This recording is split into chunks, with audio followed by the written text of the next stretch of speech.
Watch how simple it is to put together this bowl.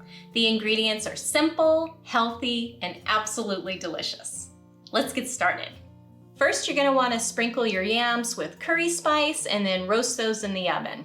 Once those are done, start building your bowl by adding in some lettuce, roasted yams, sliced cucumber,